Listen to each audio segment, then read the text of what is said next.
Welcome back to A Celtic State of Mind. I'm Paul John Dykes, and today I'm joined by Jerry Taylor. Jerry, we have a lot to discuss.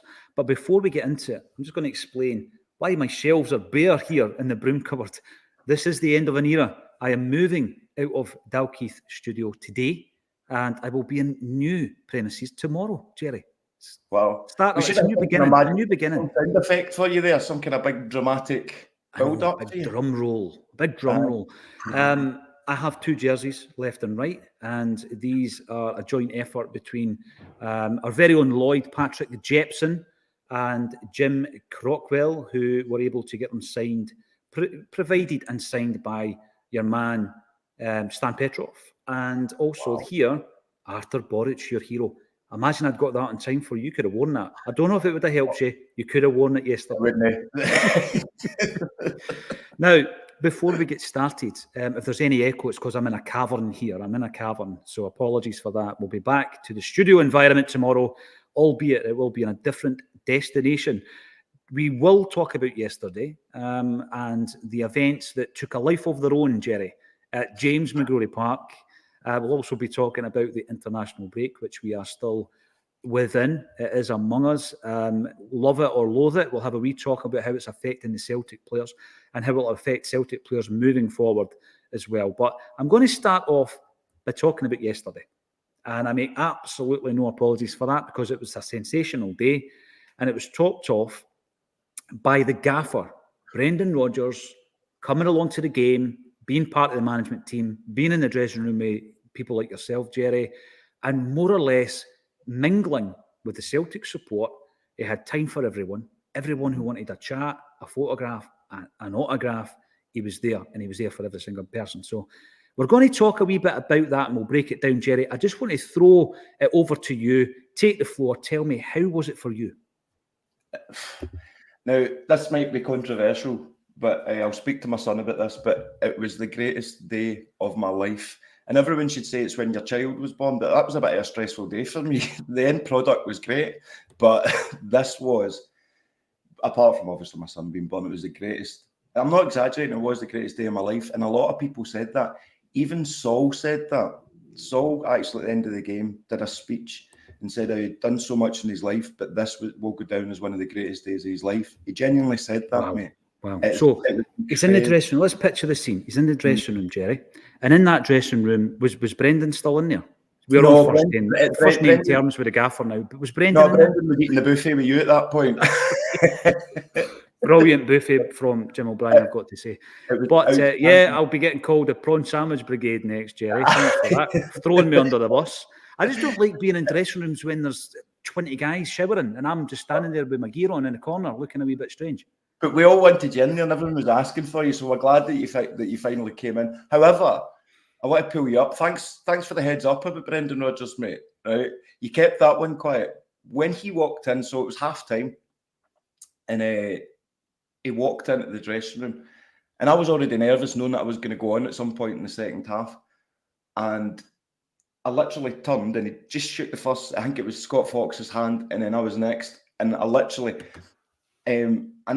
I swore, so I basically went, holy, and he just laughed and he shook my hand and he gave me a cuddle, and I think he could sense my nerves, and he went round the whole dressing room talking to them all. And do you know something? There was no this arrogant aura or anything about him. He was like one of the lads coming in, and he sat in the dressing room and he just chatted away to folk, had a laugh. You had Frank McAvenny sitting there. Like, it was the most surreal experience of my life. And you know what I'm like, mate? To quote one of your commentators yesterday, ever the showman, right?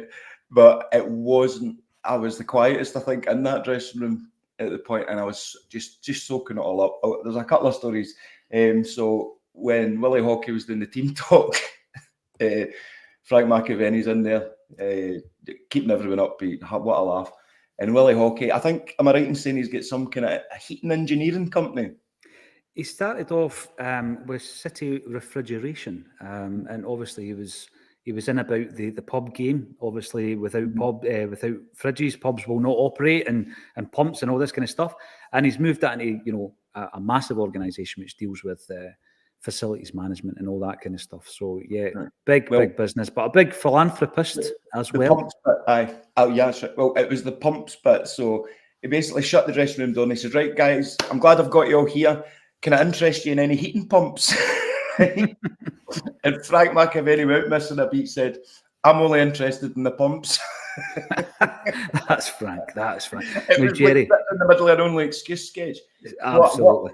What a guy. So I got there, I got to the car park, so it was a secret location, which was mad. So I'm rocking up to this car park. I got there early, went to St. Roch Stadium to use the toilet, walked in, was getting abused straight away, friendly banter.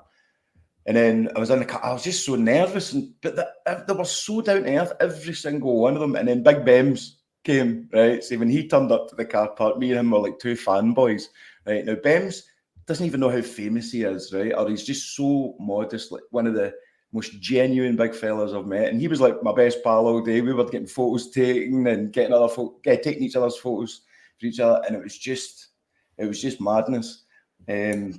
You've got a friend in Bems. I sensed there was a chemistry and you were really getting on.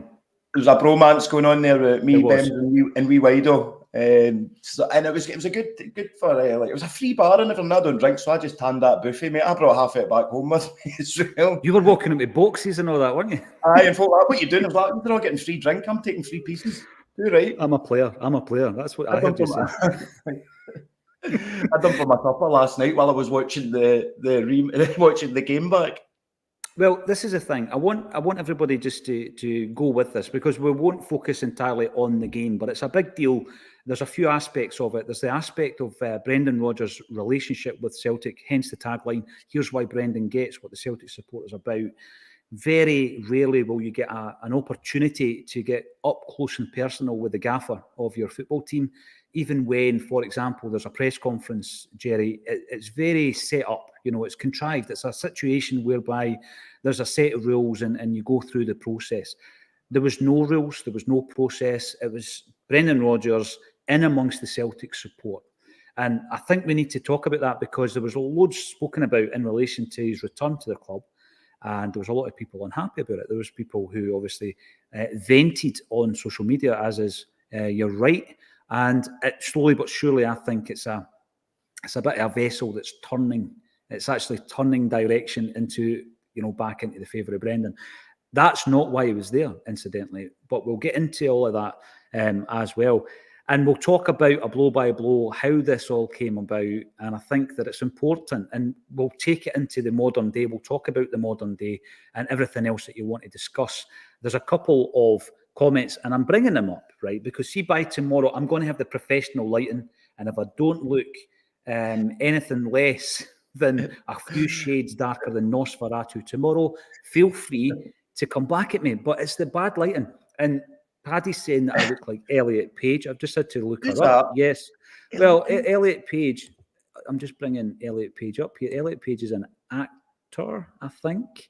And yes, you're right. I do look like Elliot Page. I'm getting Robert Pattinson vibes in Twilight from you today, with the coat and the collar, like kind of. I'm leaving. The place is freezing. I need to try to stay warm. When I saw your shelves were all bare, I thought you'd sold everything so you could get that match put on yesterday. Yeah, your fee was quite high. Yeah, had to get you involved, didn't I? And your fee was astronomical. The underwater cabbage salesman, PJ, looks like he's on the run. Yes, I do. Given a final statement, I'm huddled in a cupboard somewhere.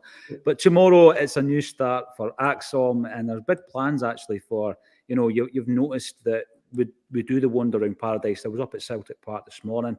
That's what we refer to as a fully produced video show, and we're going to be doing more things like that in different kind of setups and different concepts.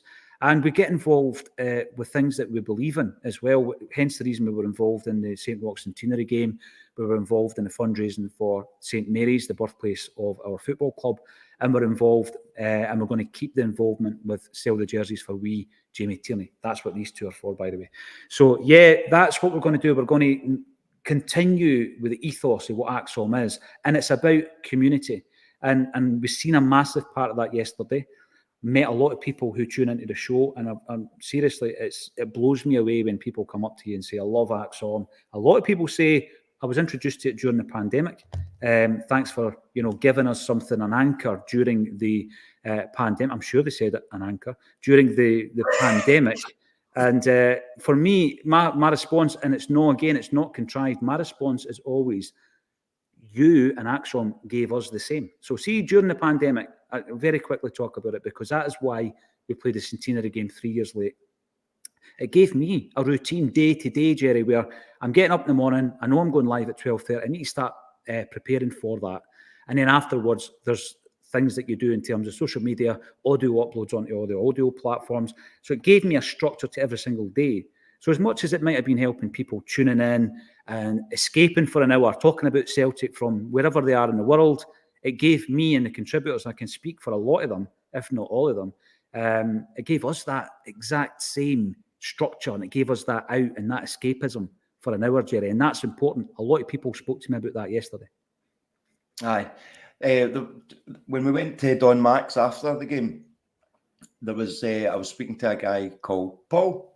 Big shout out, Paul. Says he's going to be listening today, and he's a massive fan. Does a lot of great work for charity as well, and he says he loves a Monday. Myself and you as well. So it's nice when you hear it about us, isn't it? Because usually they come up to us and say, "Oh, you and Acsom, tell Liam that they're brilliant," or tell Jim Orr that I think he's brilliant, or tell JP.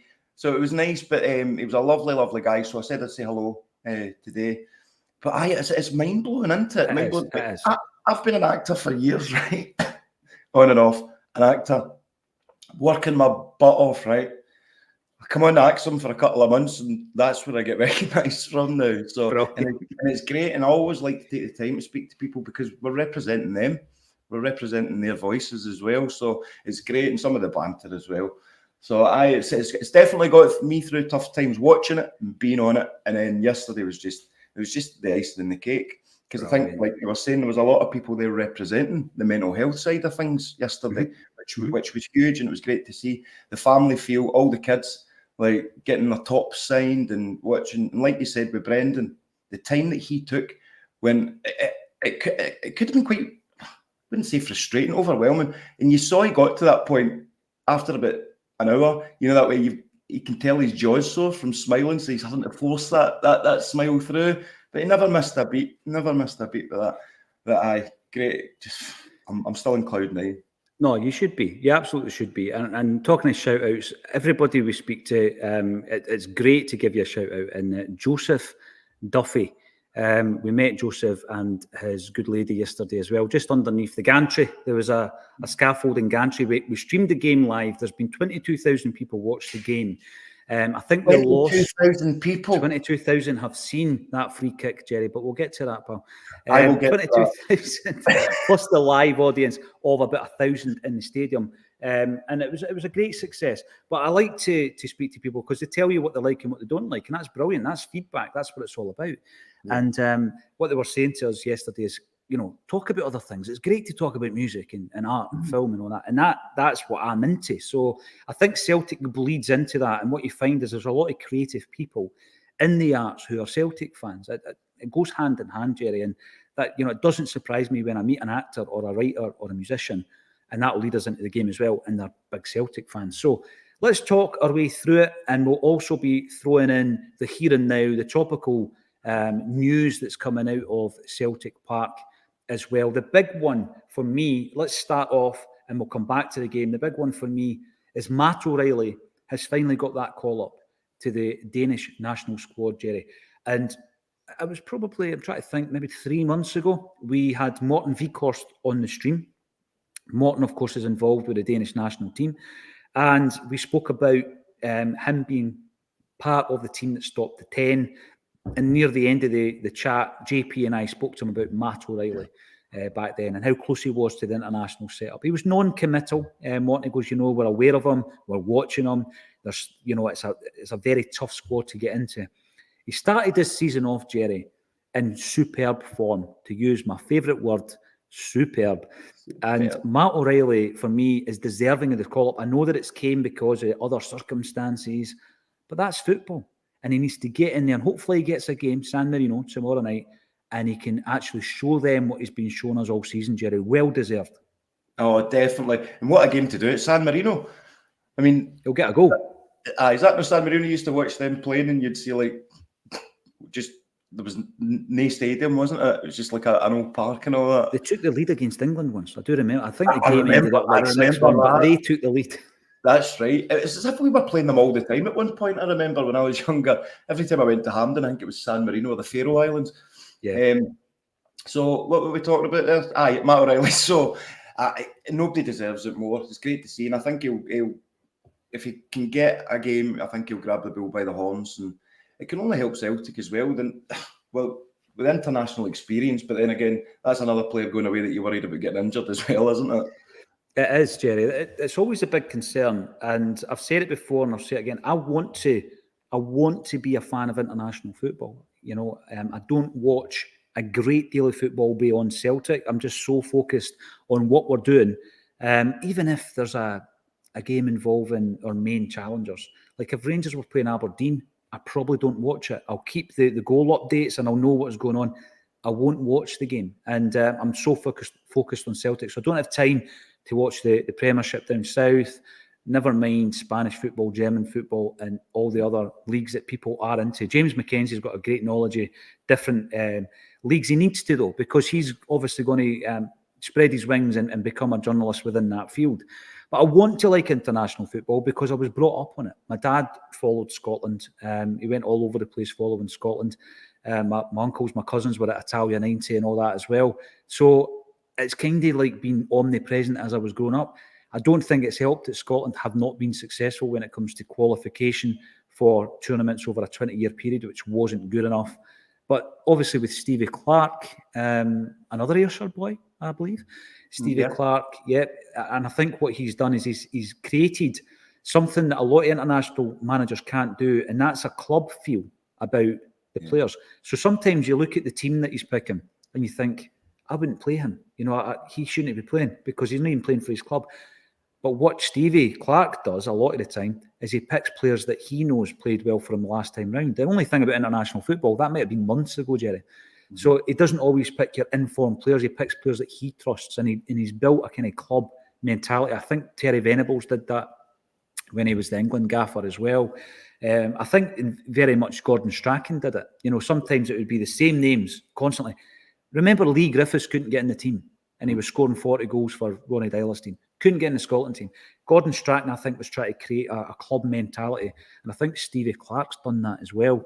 There's not a great amount of Scotland players in that squad, but I'm delighted that they're in the finals because it puts Celtic against Celtic players on the top international stages. If you're getting to Euro Championships finals, if you're getting to World Cup finals, which hopefully I will see again in my lifetime, then it gives you an opportunity to see how's Callum McGregor going to, you know, perform at that level. And if any of the other Celtic boys get back into the team, I think it's only a matter of time as well before Ben Doak's in the team and we're all just sitting watching them going, oh dear, what could have been, what might have been. There's so many players in that Scotland team we can think that about, by the way. Mm-hmm. I know that there's a real contingent, isn't there? Aye, but congratulations to the team. It's a great. I was so on a high yesterday, I didn't even know. Like, we were even, the game was on and Don Max in the background, and I was still like, I couldn't, I wasn't, it's not that I'm not excited Scotland are through, but at that point, everything just got overshadowed yesterday. But what Steve Clarke did, I remember when we used to play against Kelly, and I was like, they are so tough to beat. I hate them. And that's what he's doing with Scotland. We are tough to beat. We're tough to beat. And what a record. What a record. The first few games he was in charge, I was frustrated. Like, I don't want to watch Scotland playing like this. I'm sick of it. And then his third game, it's not fourth. I love Steve Clarke. He's doing a great job. What he's doing. You see what he's doing. And there was a time where he was spoken to for the Celtic job. He has been interviewed for the Celtic job in the past. I think when he was in Kilmarnock, he said several things that would suggest he doesn't have any kind of ambition to manage any team in Glasgow. But I think he's in the right job at this moment in time. He's well respected wherever he's worked as well, down at Chelsea in particular. And he's a player I always thought would have signed for Celtic actually back in the day when Davy Hay was in charge in the 1980s. And we were linked to Stevie Clarke on a number of occasions. He eventually went down south to Chelsea. But yeah, that's international football. There's a few others. Liam Scales, of course, makes his debut against Greece the other night. And he faces our old friend, Giakoumakis. And of course, what then happens is you've got loads of Celtic fans going, I wish we'd never sold him. And to be fair, it is a situation that it's not even with hindsight, because I think a lot of Celtic fans were saying that at the time, Jerry. Oh, at the time, definitely. I don't think we've let such a good striker go before so quickly. But it was because his attitude into it. It doesn't matter how good you're going to be. As soon as he put that egg timer up, it seems to be he was out. He was out. It was great. It was a sad one to lose, but also we've still got Kyogo, so that helps soften the blow. If we didn't have Kyogo in that team and we lost him, I reckon there'd have been an uproar. But he's gone now, and would I take him back in the team? 100%. 100%. But he'd need to change his attitude. But then again, Brendan Rodgers is a different type of manager. Maybe he prefers that soft approach rather than the I'll never speak to you approach. You know what I mean? No, you're right. There's definitely two different approaches between the two gaffers. And I'm going to share something that I probably didn't think I would ever have, and that was just a wee bit of time with the gaffer where it's not in that professional sense, where he's, it's a press conference and it's very much organised and all that kind of stuff. And that's simply not to blart it and say, it was just because it was such an unexpected situation to be in. Jungle Line, as is normally the case, you're in early with your comments. I think Rodgers is slowly getting most people on board now. I'm going to explain what I mean by the tagline, because the underwater cabbage salesman on board with what exactly? That Brendan can beat what Scotland has to offer. We knew that already. With our resources, most could and should not pulling up any trees. Back for Europe was just marketing. Right.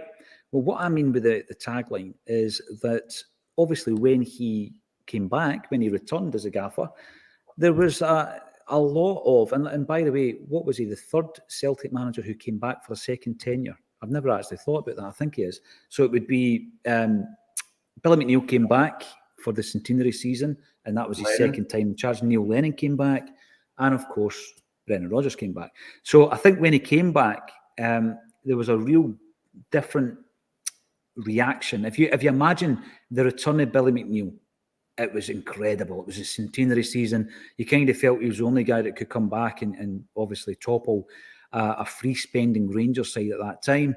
When Neil Lennon came back, we needed somebody like Lenny to come back in and galvanise us and get us through the last run of games to complete the treble, and he did it. At this time round, when Brendan Rodgers came back, I'm not going to say divided opinion, because I don't think it was right down the middle, but there's definitely an element, Jerry, of Celtic fans who didn't want him back. And you can see it from the social media. A lot of people are probably deleting tweets as we speak, social media opinion. And you did see it. And of course, the Green Brigade put out on their Twitter page, going back to a banner of old, which suggested they weren't happy with the appointment. And I say they, I mean, obviously there's a lot of members in there, and I don't know if you're speaking conclusively for everybody within the group. But there was unhappy fans, Jerry. So that's what I'm talking about. The one thing, and I remember when he was appointed and I said it, the one thing that will wash all of that away is success. You win games, you beat Rangers, you win trophies. The success will automatically allow you as a manager forgiveness. That's the most important thing. But what I'm trying to say here, I don't think there was a suggestion in the comments there that what Brendan done yesterday was calculated. Well, the circumstances around it, when you're behind the kind of curtain and you know what the circumstances are of his appearance, it wasn't calculated. And we'll go into a wee bit more depth about that as well. It wasn't calculated. He'd done it because he wanted to be there. And to be there in amongst Celtic fans, like I say, when there's not a red carpet and there's not a table between you and them and all that, he was just in among it, to the point where I'm up in the gantry, which is a scaffolding gantry, and I'm not sure what the kind of safety certificate is with that situation, how many people should have been on it, but it seemed pretty firm, to be honest. Lovely day, no very windy. And I'm looking down at one point, and there he is. He's standing there, right, having a proper discussion with Willie Hockey and Jim Simonetti and Tommy McIntyre about the game. And they're going to bring on a substitute. And alongside them, you're looking along the line of subs. You've got James Allen from Las Vegas. You've got Saul Davis from James and Big Bems. It was the most surreal moment. And I think what happened was JP, who was on commentary duties with James McKenzie, and they'd done a great job, by the way. Yeah, I want to talk JP about them. mentioned it. Oh, he mentioned it, and then they kind of looked round to me as if to say, is this really happening?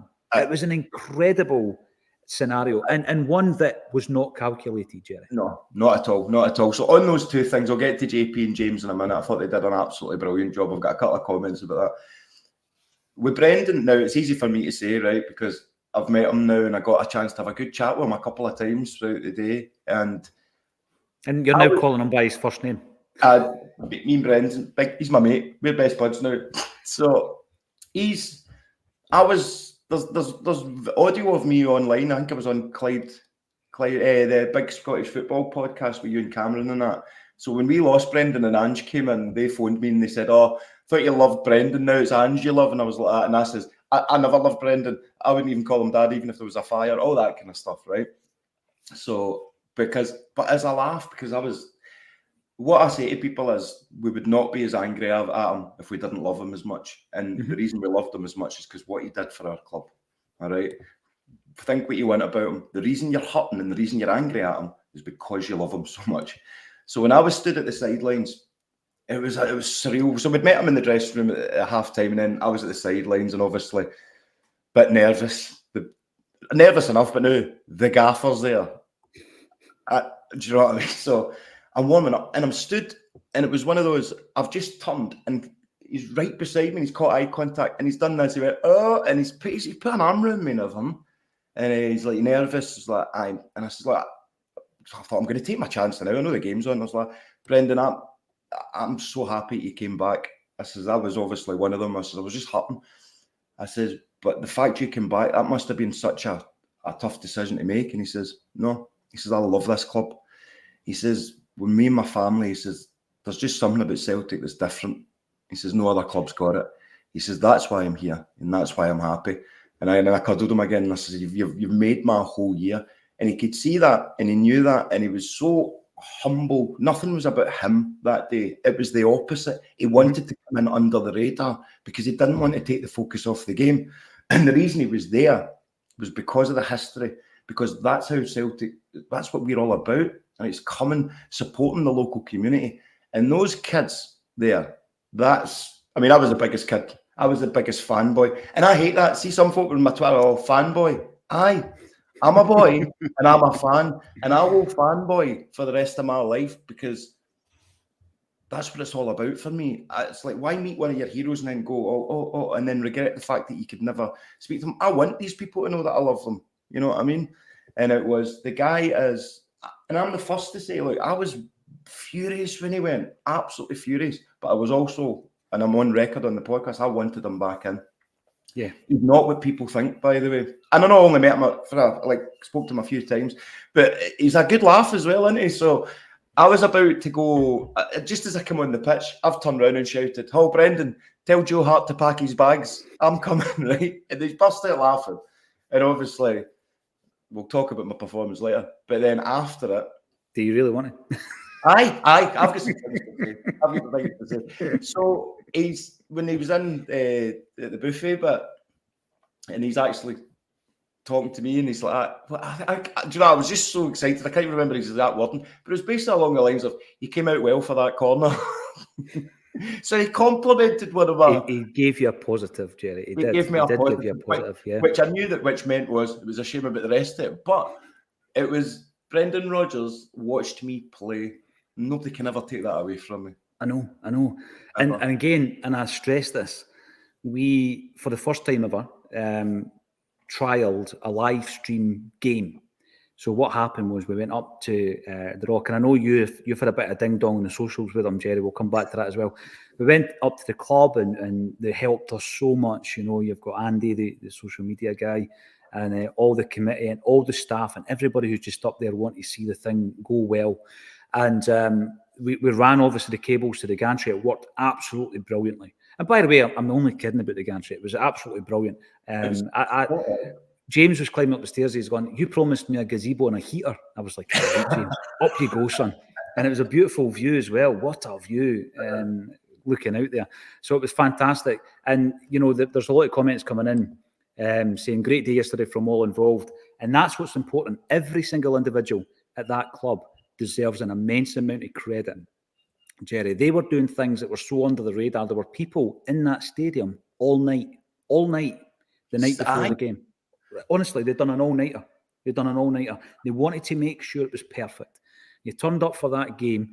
They treated everybody with an incredible amount of respect, and there was so much positivity, goodwill in the stadium. I said to Stevie this morning, Stevie's the ex-president who has contributed to Acsom as recently as 2 weeks ago, Stevie Mullen, and I said to him, I'm going to start buying a season ticket for St. Roch's. Even if I can't go to the games, every year I'm going to buy a season ticket, because I just think that you need to support this type of club. What's the connection between Celtic and St. Roch's? A lot of people say, well, there's certain clubs, right, who were either founded or who attracted the Glasgow Irish community, right? And that's what happened. And this was in a scenario, and people will quite rightly say it still exists to this day, but this was in a scenario and in an era where the Glasgow Irish were terribly oppressed, right? And yeah, it still exists. But the football clubs became a community. It wasn't just a game of football. It was a community. And St. Roch's are a community club. And I could feel that when I went in. I could feel it. So well done to every single person at the club. Well done to Stevie Mullen, who I love when he's on Acsom. I love it. He was, during the early days of the live streams and everything, he was absolutely pivotal to us trying to build a live stream. And Jim Simonetti at the Jimmy Johnston Academy and Charitable Trust, as well as Willie Hockey and all the work that Willie's team and his company did and everything as well for it, and all the sponsors who were involved, and we'll be putting out social media posts for each and every one of them. Stevie Kenny, yeah, it was tongue-in-cheek, pal. What Cowboys built the scaffold yesterday, PJ, I would have done it for free. It was a brilliant gantry, I've got to say. It was a phenomenal gantry, and that's what the Roch's saying there. Safe as safe can be, built by excellent scaffolders and club sponsors. And they looked after us. They looked after us the whole day, Jerry. The attention to detail, mate, was unreal. Yeah. Unreal. Like, there was a masseuse, a physiotherapist or whatever you got in the dressing room. So if you wanted a massage before the game, you could get one. Only Yogi Hughes did it though. I tell you what, mate. Nobody told me there was a masseuse. I would have been in the dressing room, yeah. Oh, aye, there were. You could smell the deep heat and all that. There was Powerades, there was bananas, fruit, sweet, chocolate, energy bars. I felt like I was a professional footballer until I got in the pit. But it was, honestly, the St. Roch's were brilliant. They're one of the most welcome. Oh, Celtic's the most welcoming club in the world. But St. Roch's were just, every single person, every staff member would stop to shake your hand, talk to you. Yeah, a great occasion all round. And I'm so glad I've got the St. Roch's tattoo now, because that will just remind me, not that I'll need reminding, of what an amazing occasion that this has been. Yeah. See, the thing as well, and I was talking about this, I love Celtic Park, obviously I do, and I go up there and I'm always, every single Monday morning, walking around there, and I'm looking at different things up at the park. And when you're in there, it really is a cathedral in memories, because you remember the jungle. I remember being in the jungle with my old man, and the first time I had a season ticket at Celtic Park, where it was, and I've moved all around the park. But in the modern game, and it's necessary and it has to happen, football stadiums are concrete and plastic. They're concrete and there's plastic seats. And what you get at the James McGrory Park is character. There's so much personality and character within the walls of the stadium I'm talking about. You've got the brilliant murals, the graffiti, phenomenal. And it's old school, Jerry. And there's the wee guys down there playing the drum and all that as well. That was brilliant, wasn't it? I know, it was fantastic. The atmosphere was brilliant. They had what else? They had the flares and everything. Yeah, so the pyro. Yep. Flares going on, the pyro, no party.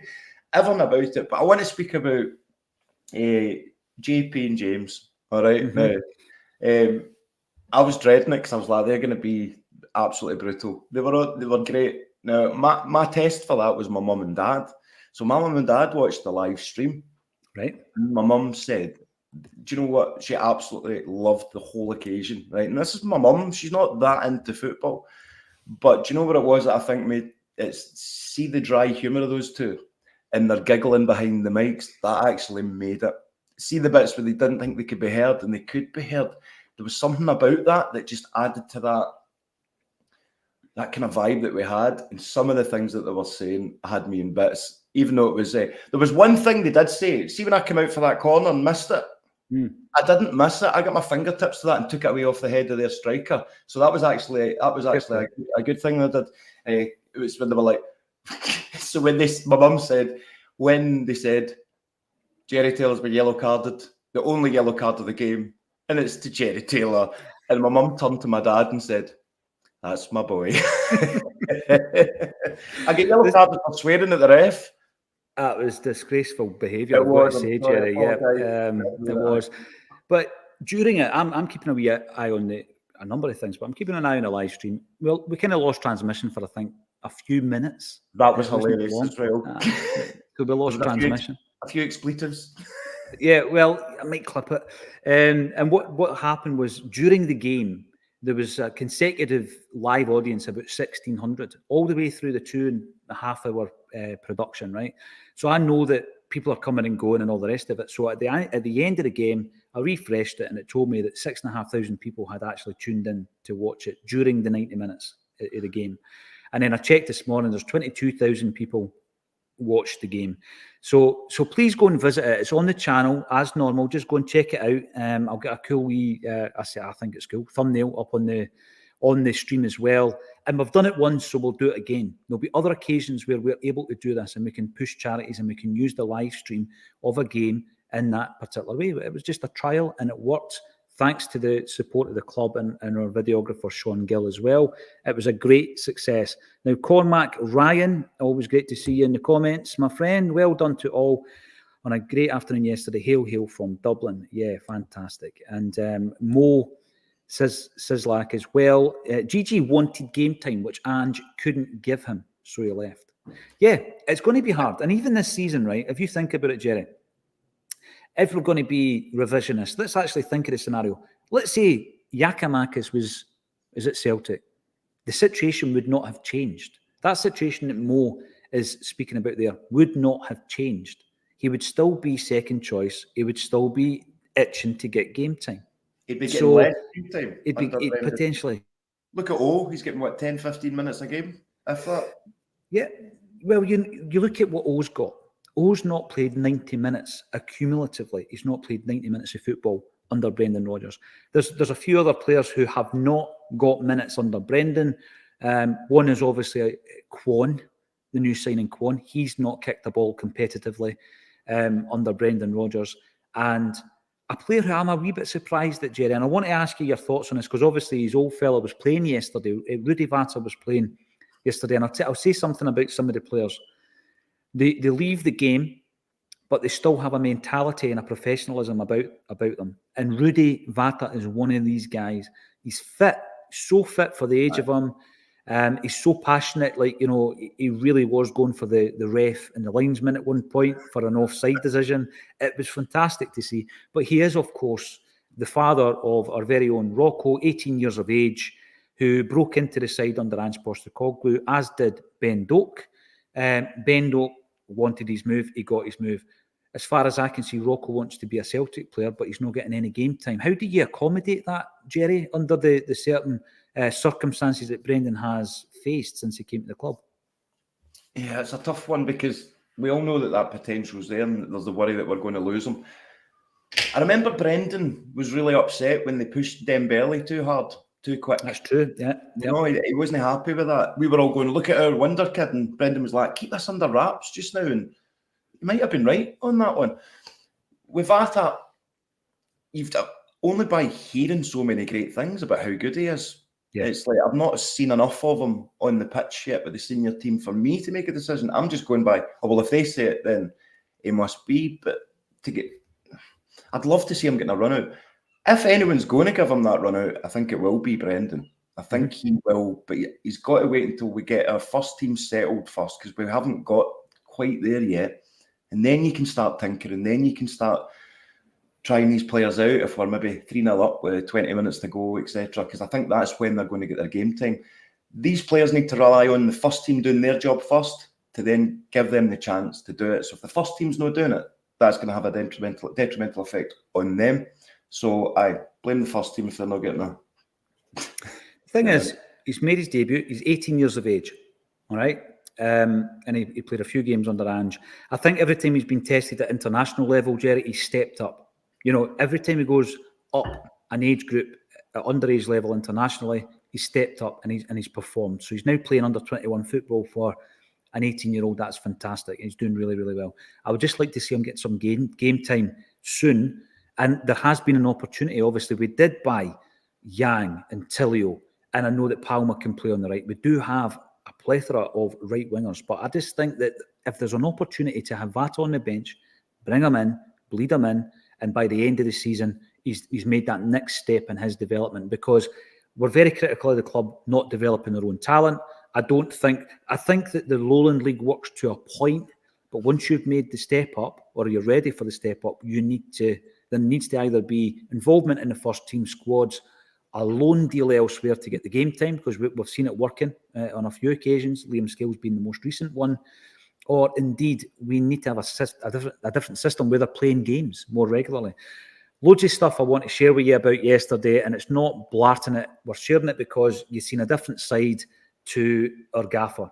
Right, so I'm going to give you what happened in the morning. So we decided that we would get all the players in an unnamed car park, which happened to be St. Philomena's just down the road, where we could get everybody together, and we had a couple of wee coaches that were going to do some shuttles and get all the players into James McGrory Park. And on the eve of doing that, there was a suggestion that we should do it old school. Why don't we do it like some of the players used to do, where they used to train at Barrafield, and they would get dressed, they would get changed at Celtic Park in the dressing rooms, they would walk up the street to the training park. And that's what they done. The players walked, Jerry, from the car park up to James McGrory Park. And I've seen people just drive, because we never announced it, obviously. We've seen people driving down, looking like, is that Scott McDonald? Incredible. It was brilliant. And James Allen just kind of like waltzing down the roads, and it was great. And I was behind it, and I'm just walking down thinking, this is sensational. What a statement it was. So there was the whole old school element of that. And that bled into the jerseys as well. Now, leading up to the game, I wouldn't tell anybody what jerseys we were wearing. Now, let's go back to James McGrory, right? James McGrory, and this is something that I say all the time when we do our wander up at Paradise. You walk up to Celtic Park, beautiful. You walk up the Celtic Way, you take a left or a right. My old CD always sends me left, don't know why. It's the same when I get to the bottom of the street, always go left. Walk all the way around the stadium. Someone in the comments can maybe psychoanalyze why I make that decision. I don't know, right? And go all the way around. If you were a visitor for the first time, you don't know James McGrory existed, because there is nothing around that stadium, right, that would denote his contribution to the football club, just as there is nothing to suggest that John Thompson lost his life playing for Celtic Football Club. And these are the things that I'm always banging on about. But James McGrory was the greatest goal scorer in British football history. We signed him from St. Roch's. We signed the boy from the Roch, from the Candy. And he went on to manage Celtic. And whilst he was a manager, we had some really famous victories, like the 7-1 game against Rangers, where we won the League Cup. We won the Coronation Cup. We won the double on 53-54. So he had some really great success, but not on a consistent basis. But what he did do is he signed, if you look at the 11 Lisbon Lions, he signed them all except for Willie Wallace, who we signed from Hearts, and Ronnie Simpson, who we signed from Hibs. Right. So he signed all the players. Signed them all, right, except for they two. And his last game as the manager of Celtic was in 1965 against Kilmarnock. And the jerseys, because you know I'm a jersey pervert, Jerry. The jerseys that we wore, exactly, that's what I'm, a jervert, right? Was the Shamrock strip. The Shamrock strip that obviously Acsom has been producing for a few years. I see so many fans saying we need to bring that jersey back. Adidas take note, right? That kind of thing. Did you see the one with me and Bem's wearing? Have you seen the amount of comments people asking where they can buy that? There you go. Send them a link. The models. So we came up with this idea, right? Let's wear the Shamrock jerseys, green shorts, white socks, because it harks back to Jimmy McGrory's last act as a manager of Celtic. We wore that kit. It was retired after that game. We never ever wore it again. We never wore it under Jock Stein, right? So that's why we wore the jerseys. There was, of course, the match embroidery in the middle, and there was the addition of 2 numbers on the kit, which I'm going to explain as well. So the great James McGrory, as I said, signed all the lines, bar the 2 that we signed from Hearts and Hibs, Wallace and Simpson. So Jinky, the Jimmy Johnson Academy, without them, the game wasn't going to happen. Number 7 on the jerseys. Bertie Auld was a season ticket holder up at James McGrory Park, Jerry, right? Number 10 on the shorts. So that was in memory of the two of the Lions that we have lost in over the last period of time. We were laid out by a Lisbon Lion, John Clark, who was signed by James McGrory. So that every single nuance of this game was thought about, and there was a strategy behind every decision that we made. So tell me, when did you find out we were wearing the kits? Did I tell you beforehand? No, because I tried to get it out of you so many times, but you never tell me anything because you think I'm a gossip. My wife didn't even know what strips we were wearing. That's a fact. When they brought them out, so we've come in, we've got the training tops out, and everyone, like, that's what I mean, attention to detail. There's my what would you call that? The training shirt. The training shirt. It's getting there. I don't even know who signed it. I was that excited. I was just like, sign. I don't know whose signatures are even on that. I know Bems is winning. But when they brought the strips out, I was like, first off, Celtic need to bring that out. Celtic need to replicate that and bring that out, because that will, I'll buy 5, right? I'll buy 5. But when they were giving them out, and then I remembered, I'm the goalie. So I got the yellow one. Mm-hmm. And I actually went, I wish I wasn't the keeper for this game, because somebody says you can keep them. Now I've got mine, it's down the stairs covered in mud. I was going to hang it up, but it's manky. But you felt it in the dressing room, mate. Mm-hmm. All of the players were like, wow. And that's when it kind of hit why we're here. You know, it wasn't just we're here for a kickabout. And when I was stood in those goals, actually, see when I was picking the ball out the net, I was like, how many goalkeepers had to pick James McGrory? How many times did you, wait a minute, how many times did you do that? 2. So did Scott. So 2 in either half. We'll get to this, right? But as I was picking the ball out the net, I think it was actually the second goal, it was in my head going, I wonder how many times keepers had to pick out the ball out this net because James McGrory scored in it. You know what I mean? On this very park. It's astonishing to think the history. Jerry, that is not lost on me. I love my history. I love it. I meet Celtic fans and historians that know a multitude of things about the club more than me, right? I met one of them yesterday, Terry Dick, son of Glenn Daly, who obviously wrote the Celtic song. I met Jamie Foxx. These guys know a lot more about Celtic than I'll ever know. Jamie Foxx? What, for Django Unchained? Yeah, I mean, the people you see up at James McGrory, Jerry, honestly, right? Nothing would have surprised me yesterday. Nothing. No, it still wouldn't have taught Brendan. It wouldn't have taught Brendan for me. No. So what happened yesterday? I'm going to tell you. I've been building this up, right? I've been building it up. So we obviously had a couple of unforeseen circumstances with players. We had Charlie Mulgrew was playing the game, and then he couldn't play the game. We had Scott Brown agreeing to play, but then he couldn't because he was playing for Hibs at Easter Road against Man United in a testimonial. And then we had Neil Lennon, who was named as a captain. He was on the team sheet, everything. He's in the programme, all that kind of stuff. So he was playing. I think he was in the programme. Interestingly enough, I'm going to digress for a moment. I read a report before I left James McGrory last night on my Twitter feed. Somebody had retweeted it or commented on it. It was from the Daily Record. And they said that, obviously, the big story was that Brendan was there. But they said that St. Roch's won 2-0 against the Celtic side featuring Neil Lennon. I was like, you obviously didn't send a reporter to the game because that's not accurate. So what happened with that was we were very disappointed, but obviously you understand the personal circumstances of everybody involved, and they would have played, but they couldn't. They physically were unable to come to the game. So we had a discussion amongst all the people that I've mentioned previously, and it was put to Brendan Rodgers that it would be phenomenal for him to make an appearance and be part of the day. And I was advised in the morning of the game, it was happening, right? I was told on the morning of the game, it is happening. I was enjoying breakfast with the St. Roch's team, I've got to say. I was a spy in the camp. Where did you go? I heard about this. How come they get taken? Secret location, Jerry. Oh, right? So I got called out of that with a phone call saying, Brendan Rodgers is attending today's game. And I was like, okay, I'm going to have to speak to the security boy, Raymond, big shout out to Raymondo. And we're going to have to obviously speak to the stewards who were phenomenal up at St. Roch's. Brilliant. And we're going to have to get this organised. And so I spoke to Sean, who was doing the videography, and I said, listen, I never even told Sean who it was. I said, listen, we're going to have a VIP arriving here at 2:15. And I even feel like I'm talking out of school here because I'm saying it, but it happened, so I'm allowed to talk about it. Yeah, I'm feeling as if it's just about to happen. I'm still as excited, right? And people were making suggestions. Is it Liam Gallagher? Is it Rod Stewart? Is it the Pope? I was like, no, better than all the guys, better than all them. So anyway, we got the call, and I was handed a tracksuit top that I was to give to Brendan, right? As if Brendan's going to change in the back of the motor. I was to give him. Right, so the car parks were closed, but obviously there was people at the gate. Everybody was set up. Everybody's ready. It was a proper operation, right? And this black vehicle comes in. Eventually, he comes in. There was a wee delay with the flight. He comes in, and I'm like, wow, all tinted windows. I knew somebody was in there, but I couldn't see who it was.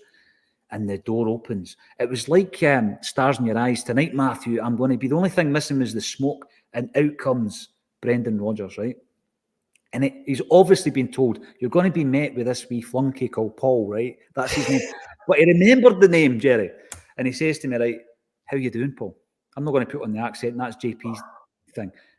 And he shook my hand. And I thought, we're doing all right, Brendan, but we're getting beat 2-0, so we need a wee bit of magic in the second half. So we had a wee giggle at that, and I led him into the changing room, which you can pick up the story from there. I led him to the dressing room. And then at the end of the game, again, I'm thinking to myself, everybody wants a piece of Brendan, right? So hopefully I can get an opportunity to thank him for being there. So I was standing in the wee clubhouse, and Paul Byrne had flown in the night before. He'd flown into Edinburgh the night before. He flew in from Dublin. Top bloke, by the way. Top bloke. I had a great chat with Paul, and he's offered to come onto the podcast at some point, so we'll catch up. Brilliant. He was very, very good, and we spoke about his Celtic life. He was a young player at Arsenal, made his debut at 16 for an Oxford side that had like Ray Houghton in it. Very interesting story. So Paul knew Brendan from back in the day, and he's standing there. So I'm just standing, kind of like chatting to Paul.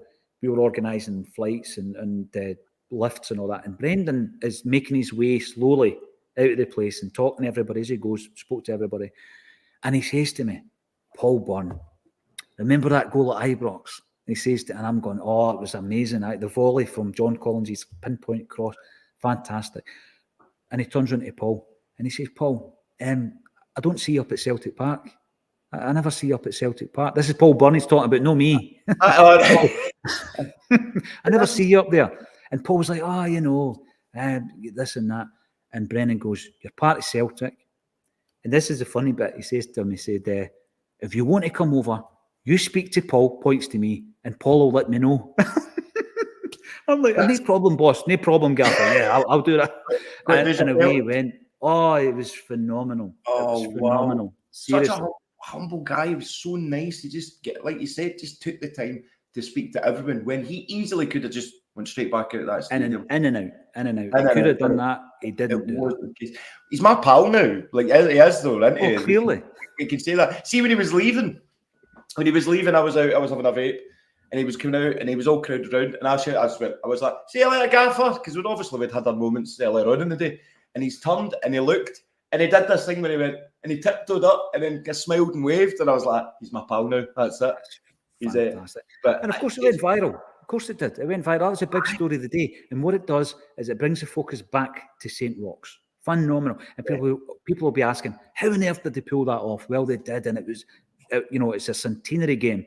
Happy birthday to St. Roch's Football Club. It was all about them.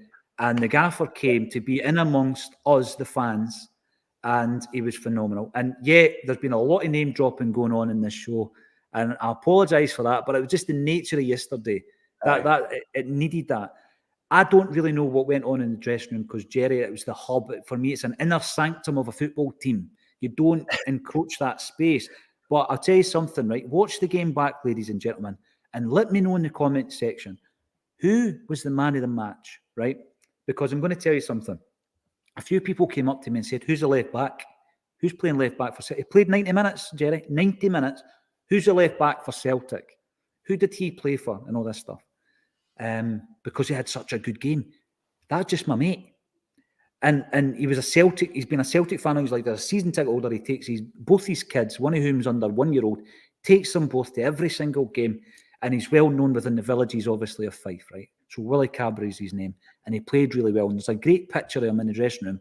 He's got his top off and Brendan is just loving his physique. That's all I'm saying. He's loving his physique, and it's a moment, and everybody's laughing, and it was just tremendous. And the reason we're talking about it as well, we're talking about is it a reinvention of Brendan Rodgers in terms of the flack he was getting before, Jerry, and him coming back into the fold?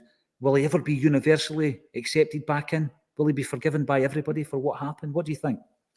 I don't think he'll ever be universally forgiven, because that's an impossibility, isn't it? There's always going to be at least one. There's always going to be at least one.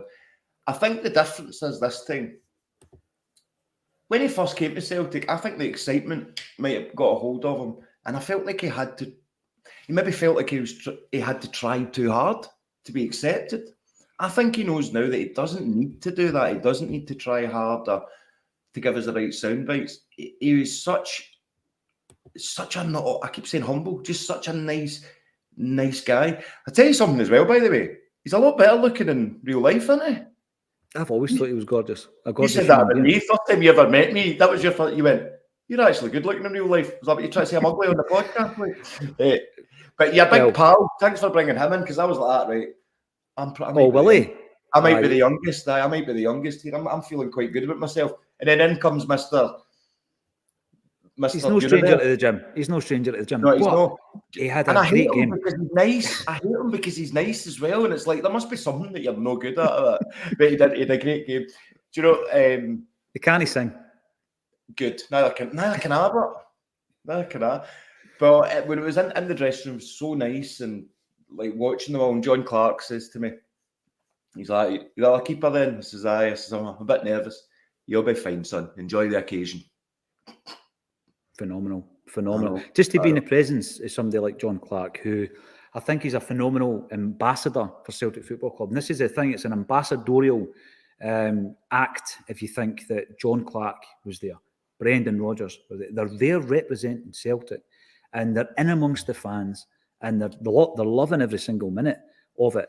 Going back to the actual kit, on the way home, I put the game on. Obviously, I'm not watching it, but I'm listening to the commentary, and really enjoyed the patter between James and JP. They were really good. Really enjoyed it. And you can actually tell that both of those guys had no idea what strip Celtic were wearing, because when they took the training jackets off, they thought the jacket says it. They thought that was the strip. You could actually hear the disappointment in their voices as we're coming on. They're trying to act positive, like, "Oh, it's that strip. It's similar to." I think they thought that was the strip. That was the strip. But walking out to "You'll Never Walk Alone" and all that. That was incredible. Right. I'm going to speak about the music, by the way. Incidentally, there's some great images. I've shared two galleries this morning. One from the official page of St. Roch's, and another from one of the photographers who was employed to take photographs of the day. Two galleries, fantastic. And it's phenomenal to actually see that kit being worn. It looks vintage. It looks so timeless. There's a great lineup. Celtic Curio. If you don't follow them, or him, sorry, on Twitter, follow him now.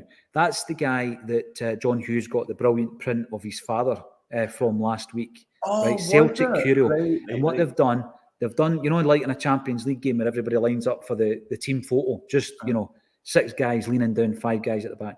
There's one of the images in Celtic Curio have done it, and they made it look all old and given it all the grainy look. It looks tremendous. It looks tremendous. Let us know what you think of the jerseys. It's not me trying to blag some sales. You can buy one off us if you want. They're on Acsom.net.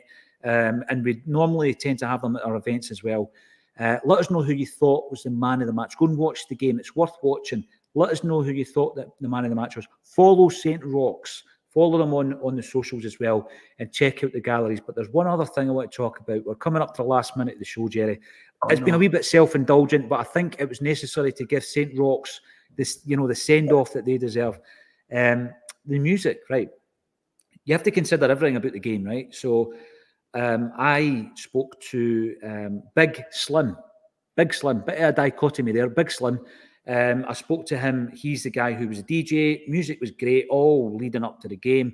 And I was to give him an alternative to the Champions League music, right? So they had everything else set up, but I was to give him the alternative to the Champions League music, when everybody's lined up, Jerry, to do their thing. So You walk out to You Never Walk Alone, your heart must have been pumping through your chest, right? was nearly So you walk greeting out him. to, it was emotional, right? And then everybody lines up. Before the minute's applause, which was for people in the past who have been Celtic and Roch players who we wanted to remember, we gave a minute's applause for all of those people. Before that game, Saul Davis gave us a version of a James song, right, called Many Faces.